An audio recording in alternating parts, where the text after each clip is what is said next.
Crows Club presents B-Side Breakdown. Hey everyone, welcome to the B-Side Breakdown. My name is Brett Johnson and I am your host. This is episode 54 of a podcast where I talk with other artists, musicians, and songwriters about a song they've written that is meaningful to them, that they can give me permission to play in its entirety on this episode before we have a conversation about why it's meaningful to them, so you, the listener, can hear it in advance so you have some idea of what we're talking about. Cool? Cool. All right. Today I'm going to be talking to the band Overthrow about their song Tribute, and today happens to be June 26th, which is the day this episode is coming out in our year 2026, and they are playing tonight at the Massapequa VFW with Scarhead, Tension, and Silence Equals Death. Just want to plug that right out the gate. So if you hear this today and you're in the area, go see their show. All right, so we're talking about the song Tribute, so let's get into it. Here is Tribute by Overthrow.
All right, and that was Tribute by Overthrow. I have Chris and Anthony on the line to talk about Overthrow, Tribute, their record setting the price, them regrouping, all kinds of good stuff. So I can't wait to talk to them about it. Hey guys, thank you so much for taking some time to talk with me today. Thanks, Brett. Thanks for having us.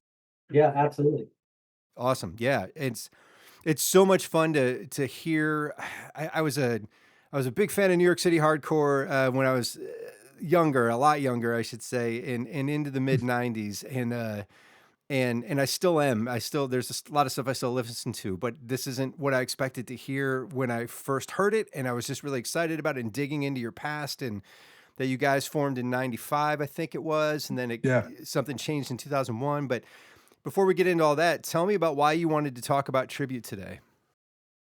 And you want to start? Yeah, Yeah, you can talk a little about it. Yeah. yeah, I think I think just in terms of just overall meaning and stuff to us and, just relatability, it's just, it's a song that I think really kind of resonates with everyone in the band. And in particular, it kind of addresses the theme of like loss and kind of finding your way forward. And I mean, there was just, it was just kind of an incredible experience recording it. I mean, the I could say, Steve, suffered a tremendous loss like mid-recording when his mom passed away. Oh, wow. So, my father passed away a couple years ago. We had just a Sure. lot of friends, over the years, and really significantly, our drummer Jay Kramer, he was a really important part of the band. He just helped carry the torch. I mean, he passed away. So this kind of theme Uh, of loss has kind of just been with us, and I think everybody can relate to that, ever since, we were basically kids, man. We've experienced just a lot of awesome, just beautiful people like throughout the years that you Yeah. lose. So, just in general, the theme of it, it's really important to us. We talk about, loss, Chris Sayers, another one. I don't even want to start, mentioning names because there's just so many. You don't want to leave anybody out, sure. but I think Yeah. it's just a topic that just kind of really, as you get older, right? I mean, like Overthrow, we had a hiatus of almost 2 decades, right? Yeah. I mean, actually longer than that. And this is just a recurring theme. And in hindsight, you gain the perspective as you get older. It just kind of stays there with you, right? And I think that, and I think musically, it's it's really interesting because this song has a lot of continuity towards our old stuff, and we'll get into that. But Sure. there's a lot of old parts and stuff like that that were really in queue to be written when the band disbanded. So it's really like a direct line to our original sound, which was kind of cool. So it just means a lot musically and just lyrically as well. Yeah. And Anthony definitely hit it right on the head about the song, and I think something you said actually, Brett, in the beginning when you were talking about us, it's been 25 years since we've released something. Yeah. And over that 25-year span, obviously a lot has happened, and a lot of loss, like everybody deals Sure. with, and whether it's family, friends. And this song tribute is a dedication to them and what keeps us moving on and strong and persevering and all that. So I think that was, we were like, Anthony and I were talking between this one and maybe another one to talk about here, but we felt like tribute held a pretty special place to us, just because of the theme of it. No, I hear that, and Mhm. frankly, it comes through in the song and the lyrics, all of it. Like, there's so many themes in it that I love, and just sonically and musically, and the feels and the vibes that I'm just like, oh man, that just feels so good to hear. And then on top of that, just how you're saying it, and in my own reflection of thinking back, right? I mean, frankly, I'm doing a few episodes that I'm calling it an in memoriam series on three friends of mine Mm. that have died over the past 20 years that were all Uh, like integral to the Minneapolis music scene where I come from, right? So it's like, mm. and just paying that tribute and showing that sort of for me, it just feels like that gratitude and honor and respect for what came before because it enabled everything that's happening now, which is to me like a lot of also the kind of message I Right. get out of the song. Right. Exactly. Hmm. No, that's great, man. Thank you guys for putting the song forward. Mhm. So so on this song comes off the record "Setting the Price," which came out in October of last year. And Correct. as you said, this is the first record you've put out since Regret, or I'm sorry, React in 1999. 1999. Yeah, right. Yeah. Wow. Been a minute. So yeah, Sorry. right. Yeah. So tell me about I'd love to, and I know everybody else would love to hear more about, so talk about the genesis of Overthrow, what happened in 95 and 99 and why it stopped in 2001. Yeah. So we started in high school. Anthony and I went to high school with Okay. another drummer, Dimitri, and it was the three of us. We didn't have a bassist. And then we had our bassist, Dan, come along. And then we just started playing Long Island, then playing in the Northeast.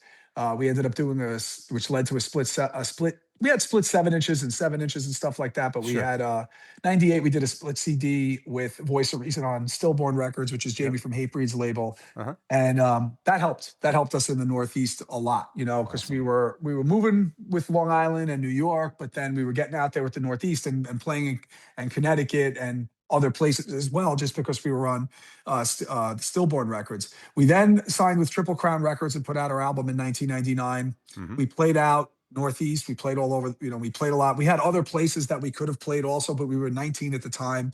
And which we just didn't get to them, unfortunately, like Canada and down south to Florida and stuff like that. We just unfortunately just couldn't get down there. But we Sure. really called it quits in '01. Really, it was just because we were moving to the second phase of our lives.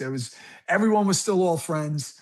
We just were moving into our careers. We still loved the music. We were all about hardcore, but we were just I think tired too at that point a little bit, right, Anthony? Like and Yeah. just at that point just felt like, what, we felt like we had all we had to say with it. But even with all that, it was funny. I always wanted to do a follow-up. I mean, we waited 25 years later to do it, but we Sure. did it.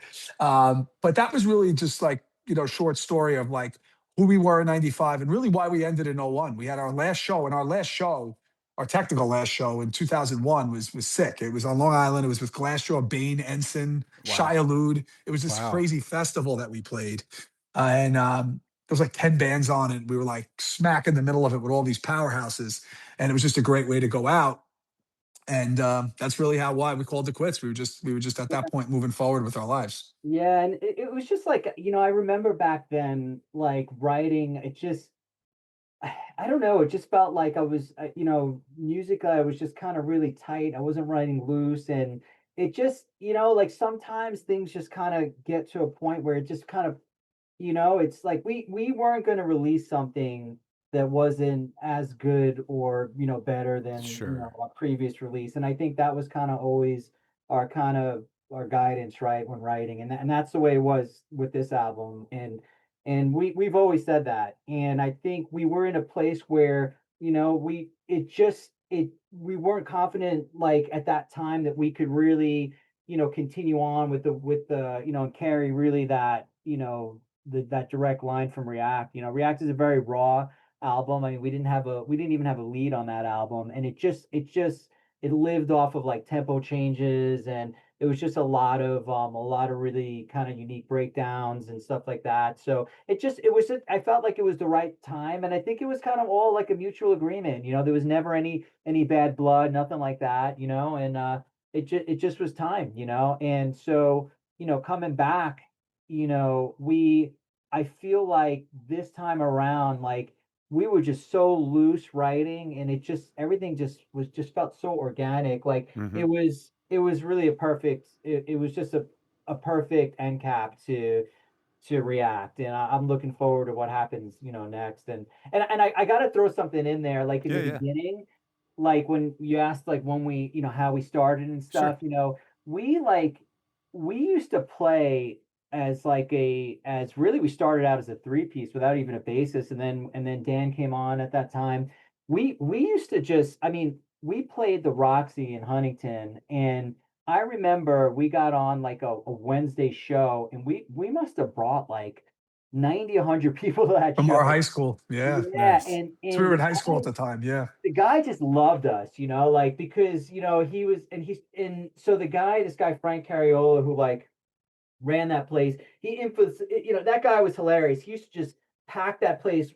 He just I didn't really know him that. I just know he just cared about packing that place out, because I Mhm. remember there were shows when he had that place well beyond like legal capacity, But like, back to my original point, like he loved us because we were just really blessed. And I just have a lot of gratitude to this day for that support we always had, especially Mhm. in the beginning. And he put us on like one of our first real shows. And by the way, when that Wednesday show, we didn't even have any songs. We just improv the whole thing, just basically like tempo changes going into breakdown. Yeah. We barely had a We covered song. Friend or And Foe from Agnostic Front. Like that was it. And Nice. then just a yes, half-hour set of improvisation. yes, it was That's basically what it was. That's It was crazy. crazy. So, like, our first show, he put us on with like Napalm Death, like our, Wow. our first real show, and and I always say this, I've told the story before, but it's hilarious. Like, Dimitri was our original drummer, and he was just, just he, his drum set it looked like, I don't even know how to describe it. It was so fucked up that like he had the cymbals were broke. It was just like a crazy, it was just a punk rock drum set. Sure. He thought that he could just jump on like Napalm Death's drum set. I mean, they must have had like a $7,000-8,000 set. The thing was crazy, and he just starts to drive. Like when it was our time to go on, he just jumps on and starts like playing. They're like, oh! It was like it was hilarious, Oh, man. that's And funny. like that was really kind of how we started in the very beginning. We just had like a lot of great support, and we just kind of played a lot of local shows, and it was just a lot of fun, man. I think everybody was just having fun, and it really showed through the music back then. Mhm. Yeah, no, that's great, and it's frankly that's a refreshing story. So often it's there's some kind of tragic end to a band. Like, people are going and doing something, and then all of a sudden something, implodes, and there's a reason why, Mhm. it's no longer there. But just to hear the way you guys just put that, it's just, hey, it's the time, it was kind of a mutual thing, and just it felt like the right thing to do. Like, all that's great. So then, um, and I'll get more. I have more questions for you about the song specifically. But then, what brought before I get to that, what brought you guys then back together, and when did you come back together? So read something somewhere, and tell me if I got this right, that you kind of regrouped to play a show with Strife, Right. and then that was sort of the impetus of you guys. Hey, let's keep doing this, or was that Yeah. already always there? Yeah, so we played a bunch of reunion shows in Okay. after 2001. We played about like 4 or 5. We played the Black and Blue Ball when Judge returned in 2013. Wow. That was great in the city. Yeah. And then we played in 2019. We played Wildfest and Wildfest 4 and it's a great benefit 2-day festival they had at the original Amityville Music Hall on Long Island for Rob McAllister of Capitol. So it's a benefit they have for money, and the proceeds go to his family. So we were asked to play it the year before, but we couldn't do it. And then they asked us again to do it in August with Kill Your Idols and Bold, and we did it. So we started talking about writing new material then. That was August of 2019. It was a really Okay. good show. People came out, people remembered React. It was great. And but to write music, and I've said this before, like to sit and write songs, it takes time, especially when we're all on Long Island. Anthony lives in New Jersey, so it's not easy for everyone to get together with wife, kids, all that kind of stuff, career, Sure. life. So we kept talking, then COVID hit, and that just completely like we had our group text going, we were talking. And then I was going to be honest with you, man. I was like, this is never going to happen. Then all of a sudden we got offered in the end of December of 2022 a show with Strife and Shutdown. And Combust went on second at the time. I mean, that's like how long ago we're talking here, right? Right. And we were offered it, and we were able to do it. We were able to get everybody together. And I remember I was talking with Anthony, and I'm like, let's write a new song for this. Because we were playing obviously React and everything off React and stuff. And I'm like, it was really now or never, right? So I was like, my thoughts were if like we write a new song, we'll see how it goes, we'll play it live, which will be fun for us, and maybe that'll kickstart everything. Yeah. And it did. So Uh, we ended up writing Anywhere But Here, which was the first song we put out for Setting the Price, the album. okay. But we wrote it, and we really wrote it really pretty quick. Anthony came in with the music. And then he sent me was a new world now, right? He's sending me music. He's texting me the music, and I'm able to write the cadence and the lyrics over it. So when we went into rehearsal, we were able to write it pretty quickly after three rehearsals, and then obviously fine tuned it before we went into the Sure. studio. So then after that show, it was a great show we played with Strife and Shutdown. Really great turnout. Great, people were into it. People were into the new song. We were like, let's write a new album. And Anthony, it took time to start putting it together because we had some members of the band who had to finalize career stuff. And it You was bet. very important for us to write this album with the original band that wrote with React, because that's what it is. The only addition, and it's a major addition, is Steve, our second guitarist. Steve, our second guitarist, wasn't on React. He joined the band while we were recording it. he didn't record with us. So having him as the lead, and Anthony mentioned this, and him adding the layers and the melody and the heaviness over these songs Mm-hmm. just enhanced it. It just did, having the second guitarist, because Anthony obviously can't play two things at once live. So having a second guitarist just enhanced everything. And honestly, the writing process from there just kind of moved from there. Anthony was sending me songs, and we were kind of doing what we were doing with Anywhere But Here. So when we get together and we were able to write. So that Strife Shutdown show, as you mentioned in the question, it Yeah. was definitely the kickstart of of of us wanting to do it and us writing Anywhere But Here, because that really made it all possible. And Got then it. Anthony Yeah. sending me stuff of what he had, of what was tribute, of what was ended up setting the price, of what was going to be the calling, and it was just like we just felt it was exciting again to write, and we were just excited with what we were doing.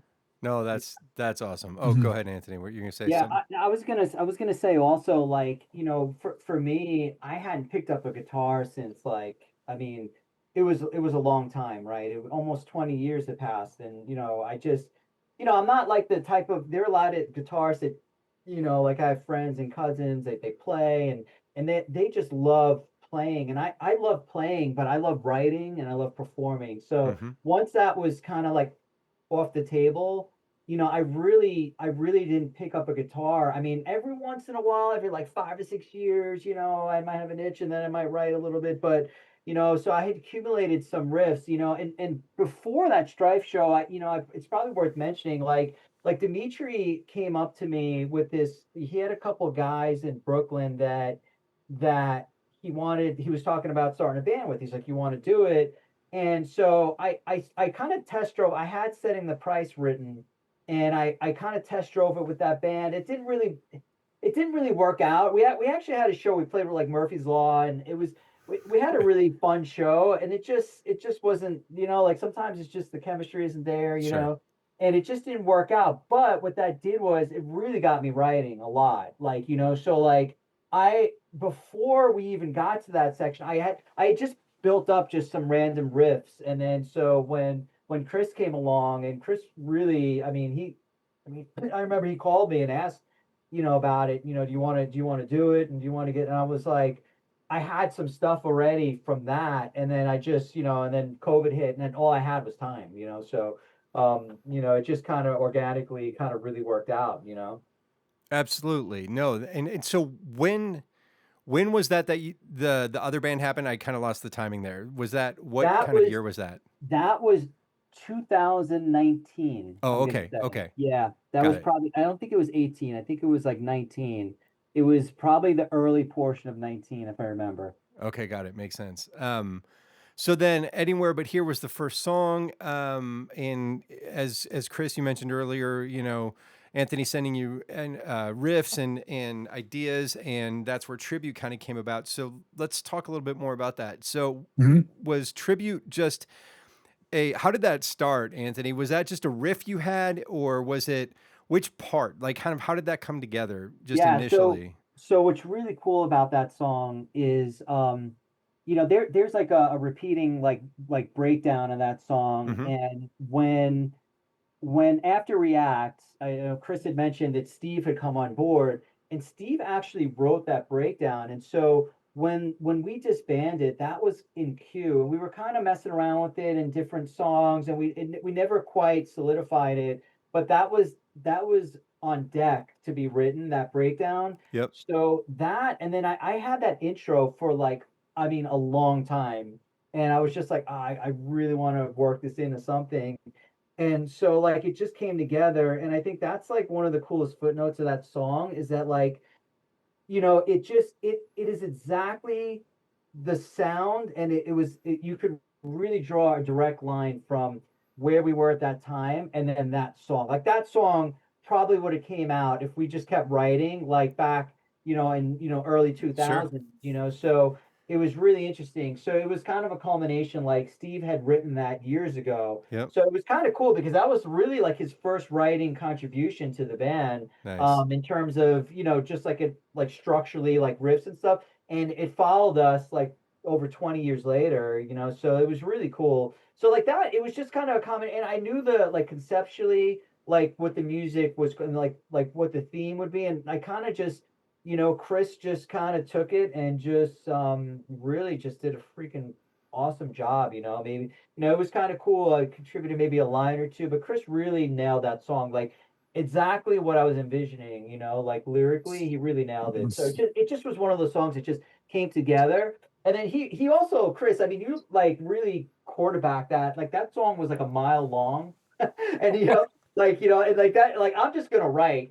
So like Chris has got the foresight to be like, whoa, whoa, whoa, this song's a little long, and he just kept kind of tweaking the order until we got it right, and it was really, that was kind of a really important part of it too. You know. Mhm. Yeah.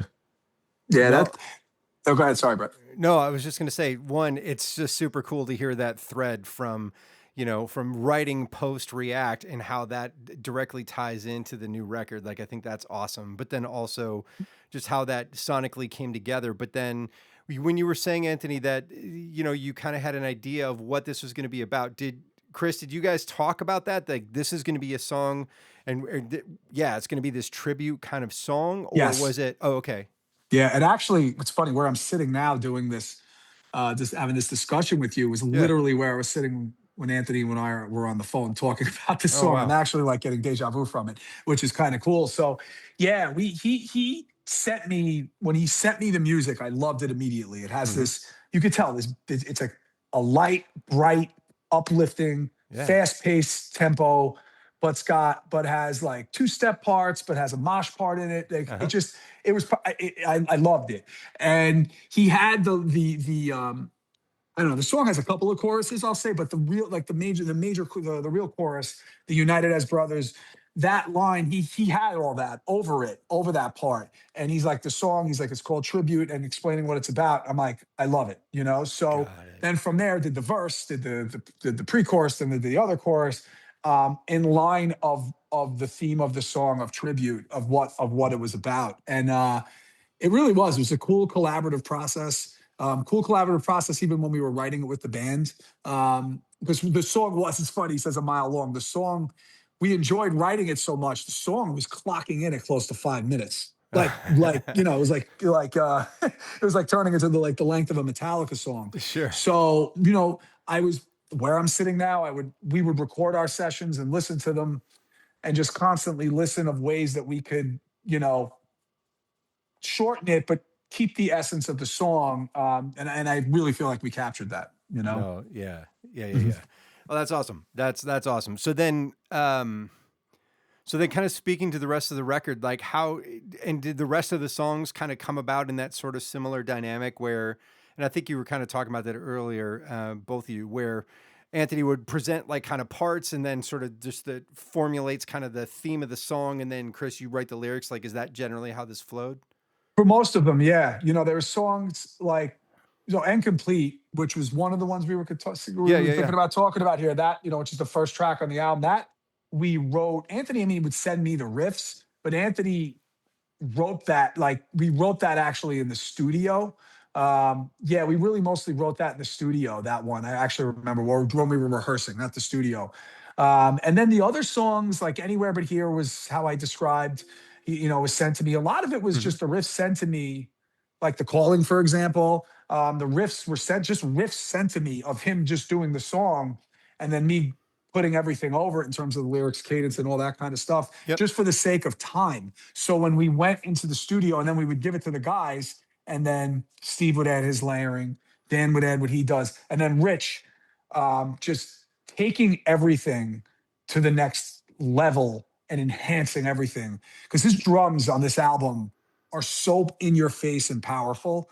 And he really like quarterbacked doing all that. He was Yeah. just great with that. So yeah, so back to the writing. Most, if not all, the songs were done that way. Then when we came into the studio, we were kind of prepared to do that. There was really nothing Anthony Wright, like when we were rehearsing, that was just written on the spot, right, from what I Yeah, recall. I It was mean, just not, mostly done like that. not. I mean, there was some stuff like, I mean, there was definitely some 11th hour stuff, like like Mhm. the ending of like the Incomplete was Yeah. like, that was really interesting. It's funny because like that last riff, that breakdown at the end of that song, which is to me, it's one of the hardest hitting breakdowns we've got. I mean that Yeah. it like it.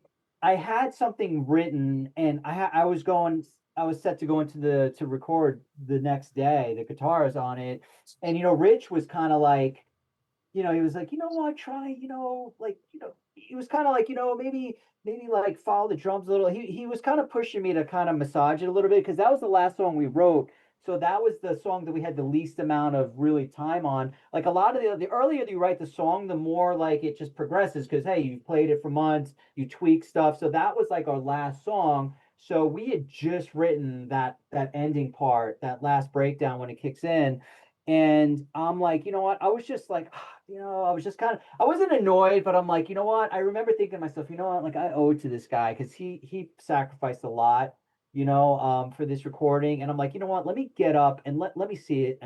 And man, I mean, I rewrote that part and I recorded it on like on my on voice notes Yep. with the music in the back, and you could just hear it like through the recording that it was going to be something really special, like so like yeah, like most of the songs written like that. We had a couple like exceptions where we kind of wrote like on the spot or last minute, but most of them filed like that. And Steve, obviously, Steve does writing in all different areas. He can write structurally, he can write, he does lead well, and Chris as well. I mean, there were songs like the breakdown in What Lies Ahead.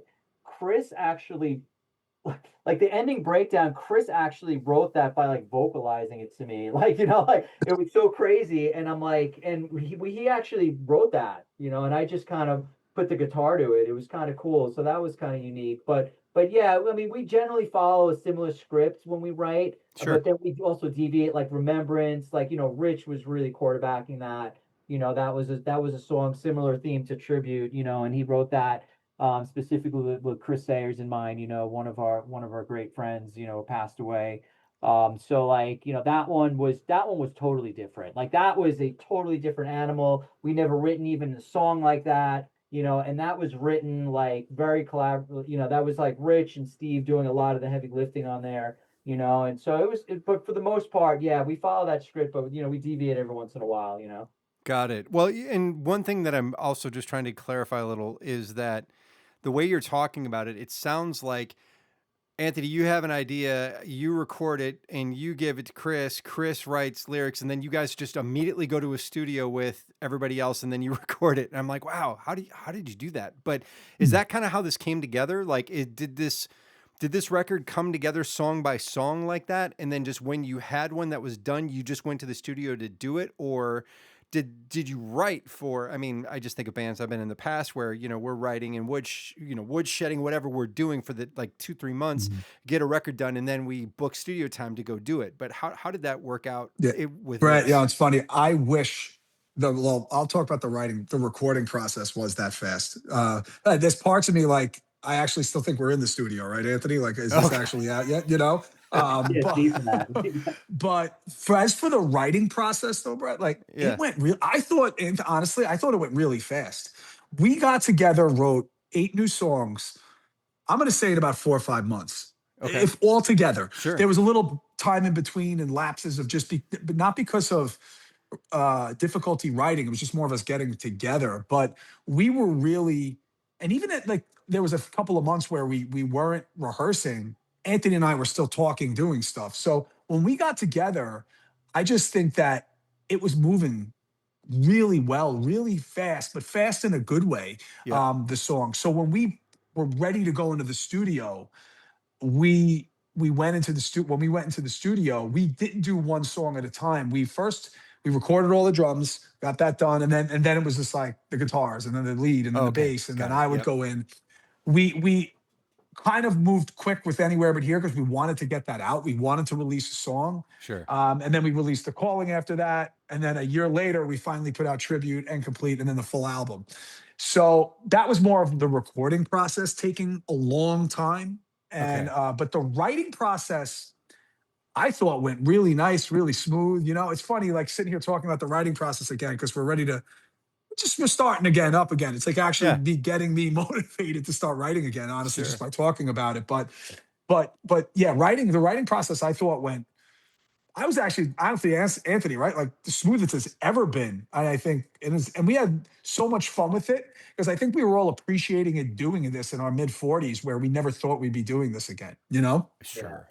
Yeah, I agree, man. It was just it just was the right time and the right place, and I think we were just having so much fun with it. I mean, I think that's when we're at our best. I think that's when most people that write and perform and that's when it just didn't feel forced at all. Yep. And I think it just felt great. I mean, it felt great writing, and it was also just a lot of gratitude. Like we just kind of like we were just to get us all in the same room and just the friendship, and Yeah. it was just a great experience. Like the recording process. Look, I could be honest. Like there were times I was just completely stressed out over that that was like exhilarating at times, it was frustrating at times, and it took way longer and it was a lot more of a grind than it probably should have been. Hmm. But like the outcome was really, I mean, it's what we wanted, it's everything we want in our interpretation of what our next awesome album would be. And in my opinion, look, I think React was awesome. I think this is just a better version. It's just because we have Mhm. Steve, it's got more depth and substance to it. The hard songs hit harder. The melodic songs are more like melodic. Like it's the best version of Overthrow. I really believe. Definitely. Well, so then, okay. So you recorded all of this though at East Coast Recordings, right? Yeah. Yep. Okay. And so the first, I'm still trying to just fuzzy on one timeline thing. So before the Strife show, sorry, you had Anywhere But Here. Was that written and recorded before that show, or just written? Just Oh, written, and we okay, played it. okay, Yeah, yeah. okay, We went to the studio February. I remember this February of 2024. That's when it okay. started, Got and we it. did not finish until March of 2025, which is completely ridiculous. Actually, saying that out loud Yeah, it was for a Yeah. host of reasons. For a host of reasons, but yeah, it finally got finally finished in March of 2025. These songs are as old as Reacts now. Like it's like just by the time they came out. But yeah, that was the timeline of it. That's And for great. me, Yeah, and Anthony's good at sometimes with me.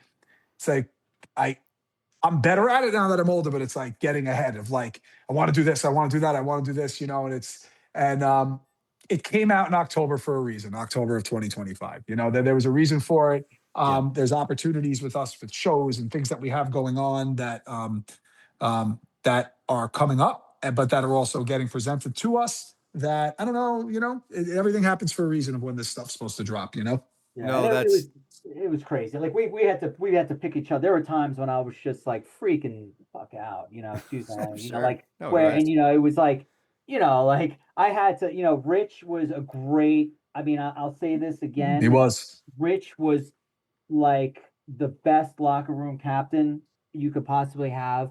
He kept us all grounded. He's just and that's him, like he's like a like he's like a kind of like a GM and like a project manager now. I mean, and he's a retired FDNY, really active firehouse in the city, and so like he's just good under pressure. He's just very he was. I mean, if it wasn't for him, man, I'm not saying it wouldn't have gotten done, but it would have been, man. I mean, he kept us together. The band. I mean, look, there were times in that period where like one or two of the members of the band were like, I don't know, man, if I could do this. Like it really put the band to the test. Like yeah, our friendships and stuff and everything, and really like because it got stressful, it really did, it got stressful. But at the end of the day, man, we just kind of just we just tried to keep a cool head, and I think it just took longer than we wanted, and sure. it's a learning process. We hadn't recorded in so long, and the process is so different, Brett. It's That's like true. Yeah. it is way different. Like, but we recorded at Sabella Studios for React album. You go in, you lay it down, everything's mic'd, you take a couple takes. It's just this is just a lot. It almost is like more work, but it's like more precise in a way. Mm-hmm. So Yeah. it's kind of interesting, but it was a learning experience. And I think the next time we record, we know what to expect, and I think we're going to be way better off. It'll go a lot smoother. Well, yeah, no, I hear that. And yeah, recording process certainly changed. I know Yeah. just from recording to 2-inch tape back in the 90s to straight digital Mhm. now. And then, if you're starting with drums first or the whole band's doing it live, I mean, right, it's a whole different beast depending on how you're doing it. But yeah, like Chris, you were saying, I'm stoked that the record is out. So quick question then, did you do are there any sort of, I guess, music videos or something? Like, did you do any sort of video related to any of these songs that is up on YouTube that people can go check out as well? No, but we Anthony and I talked about that too. Anthony has like a cool idea for it. I think it was anywhere but here, right? But Yeah. we didn't, and Okay. but it definitely something we would love to do. I mean, we Sure. have like these little clip things we put together. It's like 30-second clips that's up on YouTube of just the music over some live performance stuff, but nothing, Brett, to like what you're referring to, like an actual video. Got it. Yeah, Got it. Got it. and a lot of it too is, this time around, I mean, I think we kind of learned from the first time around, like we released that on Triple Crown Records, and Yep. we I think this time around we wanted to have more ownership of everything. So with that, right, when you self-fund it, you're taking the cost of everything. We put in a lot of sweat, and we put in a lot of, man, we had to contribute financially for this, right? So those little things are those like nuances, like videos, are a lot easier when you have somebody fund. That's for sure. We carried the bulk of it. I mean, we just Yeah. willed this album through. But that said, I mean, it's a good segue. I mean, we had a lot of really cool promotion, like, and one of the things I wanted to touch upon was Tribute actually got on Sirius Radio, and they played the living shit out of it. They played it like well over 100 times. I mean, they might have played that like 200. I mean, over the course of several months, like it was like Yeah. in regular rotation. Yeah. And for me, like, it's funny because like we grew up in the radio era, right? And Sure. I remember when Sirius Radio first came out. Like I remember when Howard Stern like came onto Sirius Radio, and I'm like, I was on my way to work. I pulled over. I had like the thing with the magnet hanging on. It was like so ridiculous. And so like Sirius Radio for me, it was like a big deal getting on it. Kids now, like I told my little daughter, she's like, oh, whatever, you guys, I heard you on Spotify, who cares, like, and yeah, it's satellite radio is definitely not, it's the relevance of it has changed, of course, right? I mean, with Sure. streaming and everything like that. But for me, just the nostalgia of it, like, that was a really cool footnote, man, like, and we just got it in front of the right people, Yeah. and they liked it, and they put it on.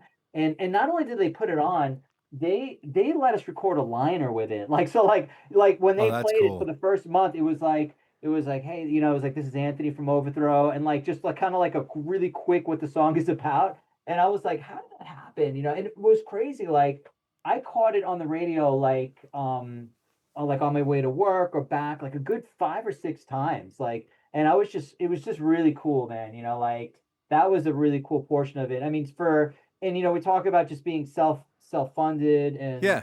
so you got to be resourceful, Of and course. we really got out there and try to, at the end of the day, I just want as many people to hear it as possible. I don't really care. I just love it so much. I just want people to enjoy it as much as I do. And that was really cool because we got a lot of, you could see on the back end, like Shazams and stuff, and Yeah. like that was a really cool just push for that song.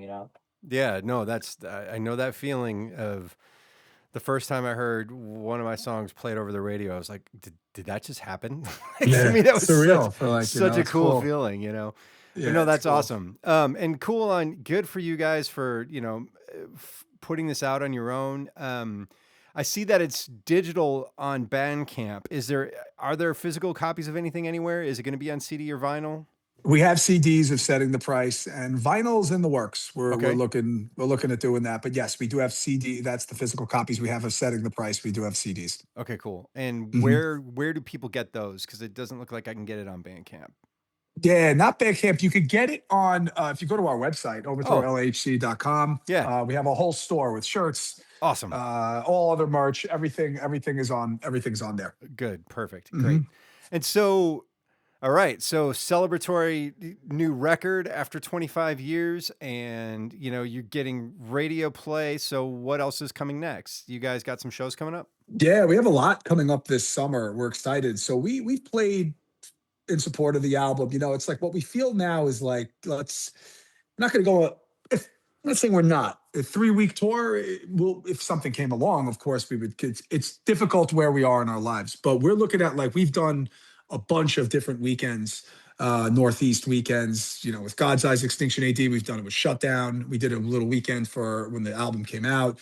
So we've done a bunch of stuff, but this summer, we're playing a lot. We're playing about close to 14, 15 shows this summer. So we're Nice. going down south, July 17th to 19th with Shutdown and Lucky Feeling, and Start Today's on some of those dates. We're going to be going down to Atlanta, one of those dates for the Culture Shock Festival, which is going to be insane with King Nine and Criminal Instincts reunion show. And we're on that. And then we're going to California, July 30th to August 2nd. We're going to be playing with BDR, which is going to be insane. It's going to be awesome. Like California was a place we always wanted to go to, and it was just one of those places where we couldn't get to when we were kids, when we were Right. younger, and now we're getting to do that. And then we're doing another weekend with Demise in mid-August. We're going to be doing Connecticut, I think Boston, and then Rhode Island with Demise, which is going to be great. And then we have some coming up in the fall, like that we're already. A couple things are booked, and then a couple things are in the works. But yeah, we have a lot of stuff coming up, and then we're going to continue playing. I think in June we're playing a show on Long Island. We're excited to. I'm at least I could say excited. I know Anthony, you are too. Like we're playing the Massapequa VFW Hall on Long Island, which is cool. We haven't played a VFW Hall since the late 90s. Sure. So I really wanted to play this place, the Massapequa VFW Hall, which has been thriving, doing shows out here on Long Island. We're doing that with Scarhead and Tension. Awesome. And Top of the World, who are a great new Long Island hardcore band. It's Dan from Private Mind's new band. So we're playing that, and that's going to be great. So we have a lot of stuff coming up for us. Obviously, we're hitting the ground running this summer. It's going to be really fun. No, it's exciting to hear, and I'm glad you're coming to Atlanta. I live in Atlanta, so I'm going to try to come down and sick, awesome, that festival. July 18th. That'd be awesome. Mm-hmm. Cool. Yep, definitely. So then, where is the best place for people to follow you? Is it on Instagram? Is it directly through your website? Is it somewhere else? Yeah, any of those. I think Instagram, Overthrow_LIHC is probably the best place. Okay. We also have our Facebook, Overthrow MYHC, that we created a while back. So that's why it's like but they're both, those two are the biggest, really the Instagram account, but definitely for anything merch related. Yeah. And our website we update as well. Go to overthrowlhc.com because everything's there. Or if you want shirts, the CDs, we have our React vinyl. So if there's anything that some people would want to purchase, everything's there. Perfect. And I'll make sure to include that link in any post. Chris and Anthony, thank you so much for taking some time today to talk to me about this, man. It's so awesome to hear what you guys are doing and what you're up to. I'm stoked that you're coming to Atlanta and that I get to come see this live. Yeah, it's just been really, really great talking with you about the record and your history and everything that's going on. So thanks again for taking the time today. Thank you so much. Thanks again, man. It's a great conversation. Three Crows Club presents B-side breakdown. Oh my God, there's feral children dancing in the yard. Gay communists are colonizing Mars, and they want to inject robots in your arms. Have you seen? All right, and that wraps up another episode of the B-Side Breakdown. I want to thank Chris and Anthony from the band Overthrow for coming along to talk about their song Tribute. In the background, you're hearing the song High on Faith by the band Overton. If you like what you hear, please go back and listen to the previous episode because that's what it was all about. Up next, I have the band Arrows at Dawn with their song Another Day in Paradise, and I'll give you a taste of that at the end of this episode. Please subscribe to this podcast wherever you get your podcasts. You can also get access to older episodes and other ways to support the podcast by going to bsidebreakdown.com. I also want to thank Adam Coulong and Carrie Bozel for helping me put together the jingle you hear at the beginning and the end of this episode. Stay safe and sane out there, and we'll catch up on the next one. Thanks.